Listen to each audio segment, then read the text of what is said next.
Hi guys. Okay, today we're going to look at hypothesis testing and the setup of your problem and the question that you will be faced with. So, as mentioned before, when we do hypothesis testing, we're trying to test a claim and the validity of a claim based on statistical methods.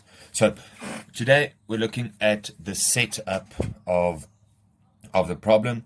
And what I refer to as the setup is the first two steps of the hypothesis testing. Step one being defining your hypothesis. So, how do we define a hypothesis?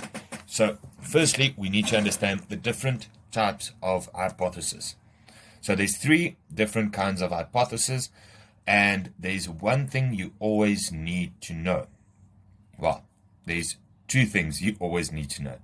So, the first thing you need to know is that you've got a null hypothesis, null, which is H0, and a alternative hypothesis, which is H1. Your null hypothesis is always the one that contains an equal sign. So, as you will see, all the way through the different kinds. Two-sided, which I'll get to now, null hypothesis has got an equal. One-sided, it is smaller than and equal to. One-sided, it is bigger than and equal to. So your null hypothesis has always got an equal sign. The second thing you need to know is that between your null and alternative hypothesis, you need to understand that these two hypotheses must be exhaustive. So what I mean by exhaustive is that they must contain all possible outcomes. All right. So for an example, if we say that your null hypothesis is 50 equal to 50, your alternative hypothesis should be everything that is not 50. Another example. If we say that your null hypothesis is smaller than or equal to 50, then your alternative hypothesis is everything that's bigger than 50. And the same with inverse signs. So your null hypothesis is a specific statement that contains an equal sign. Your alternative hypothesis is everything else, and it does not contain an equal sign. All right, so let's quickly look. So there's two things to remember. Your null hypothesis has always got an equal sign in, whether it's an exact equal, smaller than or equal to, or bigger than and equal to. It's always got an equal sign in it. And then the second thing you need to remember is that your null hypothesis and alternative hypothesis must be exhaustive. They should cover all possible values. Okay, so equal to everything that's not, smaller than and equal to, bigger than and equal to, smaller than. So remember those two things, and you already come a long way in stating and defining the correct null and alternative hypothesis. Now we've got three kinds of hypothesis testing. And what these three kinds refer to is what kind of acceptance and rejection area we will be working with. So the first kind is a two-sided hypothesis test. We identify a two-sided hypothesis test if we only work with an equal sign. So that is when we only have an equal sign. So then it's a specific value. The hypothesis states that the mean is a specific value, like 50. Okay. When it's a specific value, we will have two areas of rejection. So we'll have two Z critical values and two areas of rejection. Anything smaller than this value, we will reject the null hypothesis. Anything bigger than that value, we will reject the null hypothesis. Anything in between, we will accept the null hypothesis. Remember, we can only accept or reject the null hypothesis, just as a side note. All right, so when we only have a equal or an exact value as a hypothesis, we've got a two-sided hypothesis test.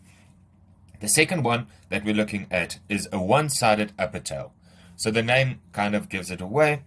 We've got a one-sided upper tail. The tail refers to the area of rejection. So here we've got a two-sided or two-tailed hypothesis test because we've got two areas of rejection. Here we've got a one-sided upper, referring to the upper part of the graph, tail hypothesis test. So we've got rejection in the upper end. When do we use a one-sided upper tail? Is when our null hypothesis is smaller than or equal to something. So smaller than or equal to gives you upper. So think about it like this. When your null hypothesis is smaller than or equal to, it's upper. And the inverse, when it's bigger than or equal to, it's lower. So the smaller than or equal to, you can think of the area of rejection. It is smaller than the area of acceptance. And then when our null hypothesis states a bigger than or equal to, we've got a one-sided lower tail. So our tail, again, is the area of rejection. So the area of rejection will be on the lower end, and our hypothesis is bigger than or equal to 50. So it's a bigger than. So our area of acceptance is on the right-hand side.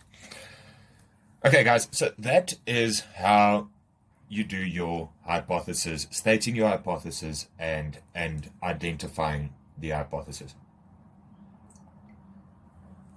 This is extremely important because if you state your null and alternative hypothesis incorrectly, you will not get any further marks. You will lose out on the rest of the question. And these questions tend to add up to quite a few marks. So, step one is define your hypothesis. At a later stage, I will get to the more advanced stuff of when we look at equality and those things. But for now, this is fine if you understand how to state a hypothesis and knowing which kind of hypothesis test it is. Okay.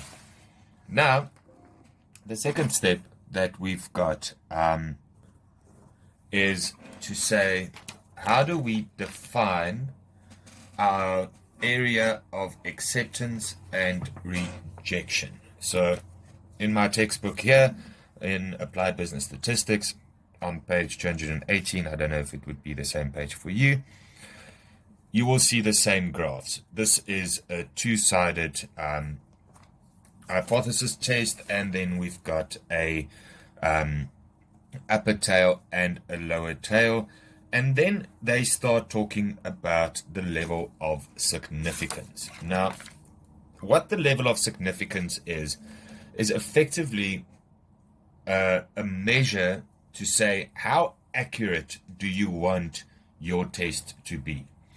Do you want to be 100%? No one can be 100% accurate, but do you want it to be 99% or 90% or 95% accurate?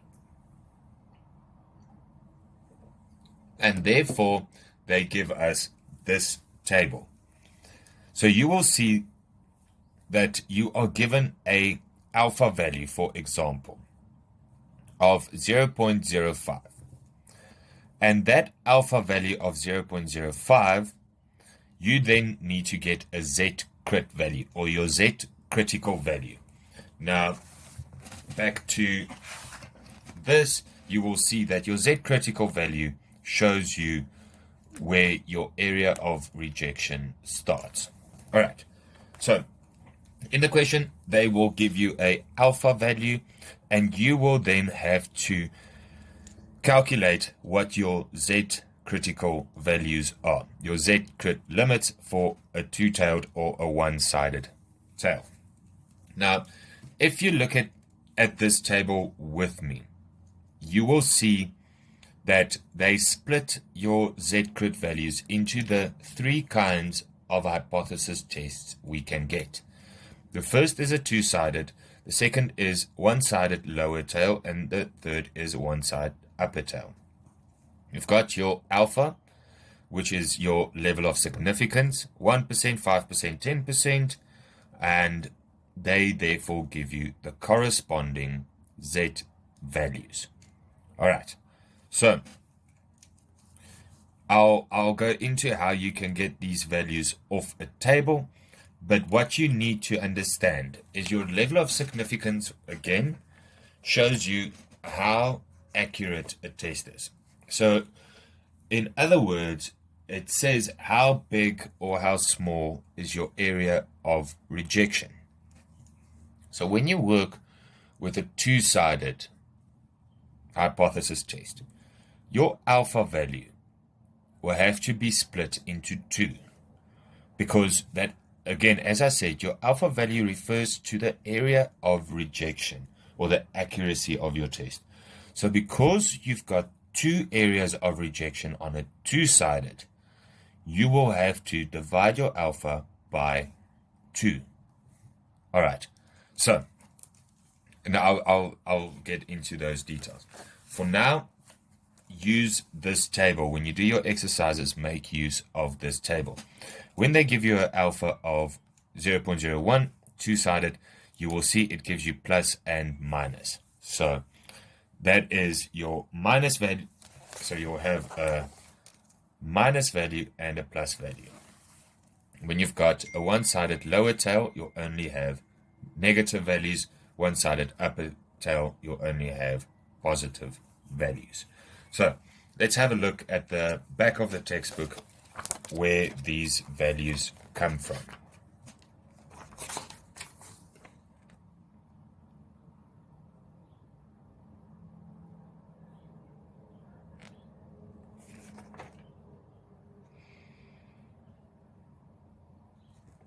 Okay, so let's have a look. Your 0.01 value gives you minus 2.33. Why is it negative? Because it's a lower tail. Okay, so if we go to our table, in the back of the textbook, it is table number 2 for our t-distribution. We can find it there. And we say, what is the value for 0.01? And we have a look right at the end. For 0.01, it will go to 2.327, which will equate into 0.233. And then the same for 0.05. 0.05, it is 1.645. 0.05, it is 1.645. Now, when we work with a two-sided tail, for example, 0.1, we have to halve that in order to get this value. So 0.01 divided by 2 gives you 0.05. And then you go back to 0.05 and you find that value, plus and minus. So the big thing, guys, is you have to be sensitive to whether it's positive or negative and how you will get your area of acceptance. So number one, know what type you are working with. Upper tail, lower tail, two-sided. Number 2 is get your Z critical value, as I have just shown you. And then, guys, number 3 is always draw the graph. Always say, here's my Z crit. It is a upper tail. Remember, the tail refers to the area of rejection. Everything bigger than that, I will reject. Everything smaller than that, I will accept. All right, guys. So that's your first 2 steps. That is the setup of your problem. Now, the next few steps is quite straightforward. Is number 3 is calculate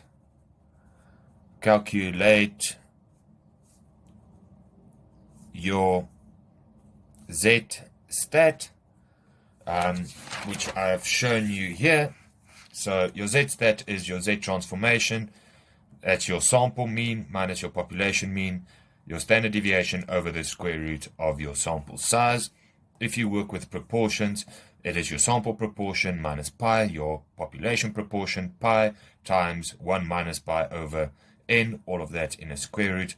And if you have a sample size less than 30 and you're working with a sample standard deviation, you will use a t-stat from the t-table, and you will have to get your t-critical values from the t-table as well.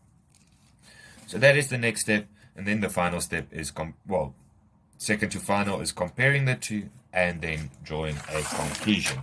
In my next video, I will do 1 or 2 examples to show you exactly how these things work.